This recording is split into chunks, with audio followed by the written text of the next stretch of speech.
नमस्कार दोस्तों, आप कहानी सुन रहे हैं जैसे को तैसा लेखक गोनू। जहाँ ये बहुत ही मजेदार रोचक कहानी आगे कहानी बहुत ही मजेदार होने वाला है। तो इसी तरह आप कहानी में बने रहें। अगर अपने चैनल को सब्सक्राइब नहीं किया है तो चैनल को सब्सक्राइब करें। कहानी पूरा सुनने के बाद वीडियो को लाइक जरूर करें। तो कहानी आगे। जैसे को तैसा। कहानी गोनू झा। बात उन दिनों की है जब गोनू झा मिथिला नरेश के दरबारी नहीं थे। उनके दिन अभाव में गुजर रहे थे। उनके साथ उनका छोटा भाई भी था। दोनों के लिए भोजन वसन जुटाना गोनू झा के लिए मुश्किल हो रहा था। गांव में रोजगार नहीं। एक बार सूखा पड़ा तो खेत पथार सभी सूख गए। जिधर भी दृष्टि जाती फटी बिबाइयों वाली बंजर धरती ही दिखती। ब्राह्मण होते हुए भी गोनू झा ने विप्रवृत्ति नहीं अपनाई थी कि कहीं मांगकर खा लें, और अपने भाई भोनू झा में भी यह वृत्ति नहीं पनपने दी थी।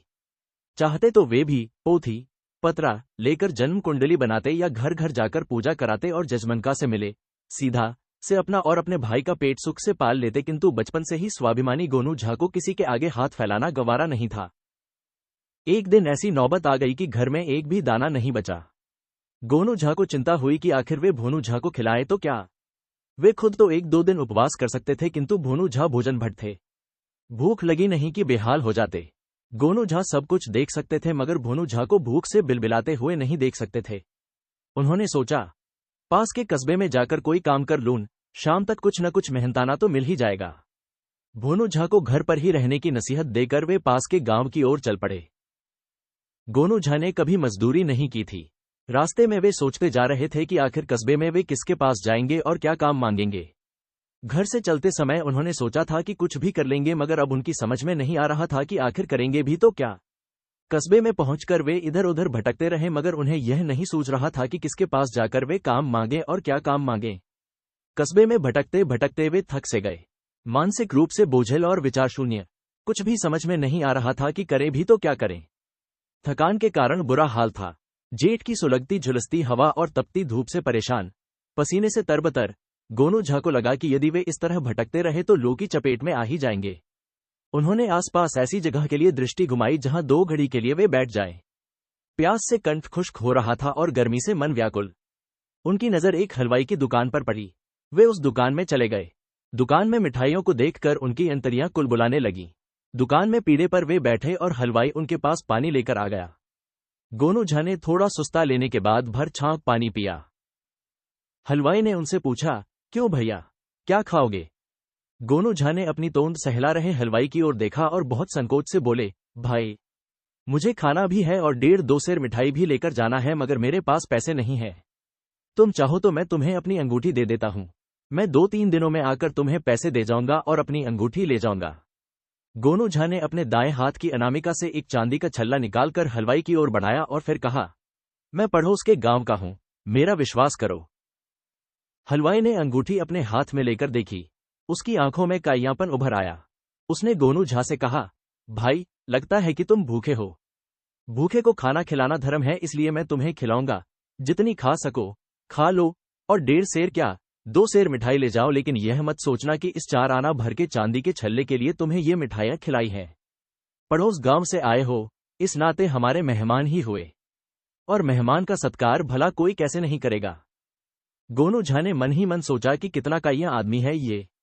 8 आना भर चांदी की अंगूठी को ये 4 आना भर कह रहा है। वे कुछ बोले नहीं। भर पेट जलेबी और कचौड़ी खाई, फिर रसगुल्ले और कुछ पंतुआ भी खाए। हलवाई ने उन्हें 2 सेर मिठाइयां भी तौलकर मिट्टी की हंडी में डालकर दे दी। गोनू झा ने कुछ कचौड़ी और जलेबी भी भोनू के लिए बंधवाया। मन ही मन गोनू झा ने सोचा कि कहीं से कुछ पैसों का जुगाड़ करके वे हलवाई के पैसे दे जाएंगे और अपनी अंगूठी ले जाएंगे। गोनू झा मन ही मन बहुत प्रसन्न थे कि चलो, भोनू की भूख मिटाने की व्यवस्था हो गई। मगर 2-3 दिन में पैसे का इंतजाम गोनू झा नहीं कर पाए। 2-3 माह में भी नहीं। गांव के एक धनी किसान के बच्चों को पढ़ाने का काम उन्हें मिल गया था, सो किसी तरह वे अपना और अपने भाई का पेट पाल रहे थे। संयोग ये हुआ कि इसके कुछ माह बाद अच्छी बारिश हुई। अच्छी फसल के कारण गांव में खुशहाली आई। गोनू झा की माली हालत में सुधार हुआ। वे एक दिन उस हलवाई के पास गए और उसकी मिठाइयों के पैसे चुकाकर अंगूठी की मांग की, मगर हलवाई ने उनसे पैसे लेने और उन्हें पहचानने से इनकार कर दिया। गोनू झा मन मसोसते हुए वापस आ गए। कहते हैं कि नियति के रंग ढंग निराले होते हैं। संयोगों की रचना भी नियति ही करती है। संयोगवश गोनू झा के गांव में एक बार फिर अकाल पड़ा। भोनू की परवरिश को लेकर गोनू झा फिर परेशान हो गए और एक दिन फिर भोनू को साथ लेकर उसी कस्बे में काम की खोज के लिए पहुंचे। दिन चढ़ने पर भोनू झा भूख से बिलबिलाने लगा और गोनू झा से बार बार कुछ खिलाने के लिए कहने लगा। जब दोनों भाई उसी हलवाई की दुकान वाली राह पर पहुंचे तो अतीत की स्मृतियां गोनू झा के दिमाग में कौंध गईं और उन्होंने तुरंत फैसला कर लिया कि हलवाई को सबक सिखाने का यही मौका है। भोनू झा को अंगूठी वाली घटना की कोई जानकारी नहीं थी। उन्होंने भोनू झा से कहा, हम दोनों भाई भर पेट मिठाई खा सकते हैं। इस हलवाई की दुकान में जो कुछ भी पसंद आए तुम जाकर खाओ, मैं थोड़ी देर बाद आऊंगा, तुमसे अलग बैठूंगा। तुम दुकान में अजनबी की तरह रहना, भूलकर भी न मेरी तरफ देखना और न बात करना। जो खाना है खा पी कर चल देना। दुकानदार से डरना मत। दुकानदार तुम पर चिल्लाए तो कहना कि तुम खाने से पहले ही पैसे दे चुके हो। दुकानदार तुमसे झगड़े, तुम अपनी बात पर डटे रहना, इसके बाद मैं सब संभाल लूंगा। गोनू झा सशंकित मन से हलवाई की दुकान में गया और कचौड़ी, तरकारी, जलेबी, दही और रसगुल्ले मंगाकर उन पर टूट पड़ा। जब भोनू झा का खाना लगभग समाप्त होने को था तब दुकान में गोनू झा आए। उन्होंने भी अपने लिए कचौड़ी, जलेबी, रसगुल्ले और दही मंगाई और खाने में मग्न हो गए। अभी उन्होंने 4 कचौड़ियां ही खाई थी कि भोनू झा की आवाज उनके कानों से टकराई, मैं तो खाने से पहले ही पैसा दे चुका हूं। थोड़ी ही देर में हलवाई और भोनू झा के बीच में जबरदस्त तू मैं होने लगी। भोनू झा पूरी तरह से डटा हुआ था और गोनू झा खाने में लगे हुए थे। दुकान में झगड़ा होते देख राहगीर दुकान के पास जमा हो गए। हल्ला हंगामा के कारण बाजार की चौकसी करने वाला सिपाही दुकान में पहुंच गया और दुकानदार से पूछने लगा कि क्या बात हुई है। हलवाई कुछ बोले उससे पहले ही भोनू झा ने उस सिपाही से कहा, इस दुकानदार ने खाना देने से पहले मुझसे पैसे ले लिए, अब मैं जा रहा हूं तो ये दोबारा पैसे मांग रहा है। दुकानदार इस सफेद झूठ से उत्तेजित हो गया और आवेश में बोला, सिपाही जी, यह सरासर झूठ बोल रहा है। भोनू झा ने सिपाही से कहा, मैं अगर झूठ बोल रहा हूं तो आप उस आदमी से पूछिए जो वहां खाना खा रहा है। जिस समय मैं पैसे दे रहा था उस समय ही यह आदमी यहां आया था। सिपाही ने गोनू झा की तरफ देखा। वे खाकर हाथ मुंह धो रहे थे। सिपाही ने गोनू झा को आवाज दी तो गोनू झा फूट फूट कर रोते हुए सिपाही के पास पहुंचे। सिपाही ने कहा, अरे तुम क्यों रो रहे हो? मैं तुम्हें कुछ नहीं कहूंगा भाई, डरो मत। गोनू झा ने सुबकते हुए कहा, मैं आपसे नहीं, इस हलवाई से डर रहा हूं। खाना देने से पहले इसने मुझसे भी पूरी फहरिस्त ली कि मैं क्या क्या खाऊंगा, और जब मैंने इससे कहा कि भाई पहले खा तो लेने दो फिर पैसे ले लेना, तब इसने कहा कि इस दुकान का दस्तूर यही है, पहले पैसा तब सामान। कोई खाकर चल देगा तो मैं क्या करूंगा? ये भाई जी ठीक ही कह रहे हैं। पैसा चुकाकर जब ये खाना खाने बैठे उसी समय तो ये हलवाई पैसा गिनते हुए मुझसे हुज्जत कर रहा था।